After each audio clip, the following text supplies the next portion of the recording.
All entrants from the United States will be faced with strengthened quarantine measures starting Friday. As South Korea grapples with a surge in imported cases of the new coronavirus, passengers from the United States will be required to self-isolate at home for 2 weeks even though they don't show any symptoms of COVID-19.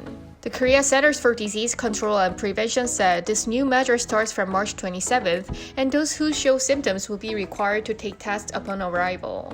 This measure came as South Korea reports an increasing number of imported COVID-19 cases despite a gradual decline in domestic cases. As of Thursday, 57 out of the 104 new confirmed cases were considered imported, the KCDC said. Of them, 49 are South Korean nationals and 8 are foreigners. South Korea is already enforcing a 2-week quarantine period and virus tests for all long-term arrivals from Europe, regardless of symptoms.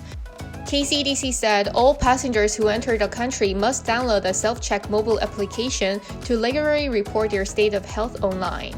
They also said people who do not follow the self-quarantine rule without giving proper reason will be immediately deported. Starting Sunday, South Korea will also test all passengers coming from Europe for COVID-19 in an effort to prevent the virus from re-entering the country. The new measure also requires them to self-isolate for 2 weeks, while the government will provide financial support for the mandatory quarantine, regardless of their nationality. Yoon Tae-ho, a senior health ministry official who is in charge of containment measures, says 60 walk-through testing facilities are set to open at the Incheon International Airport.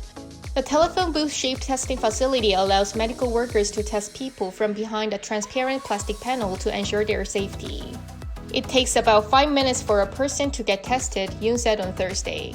This was Sumi Yu from Korea Now.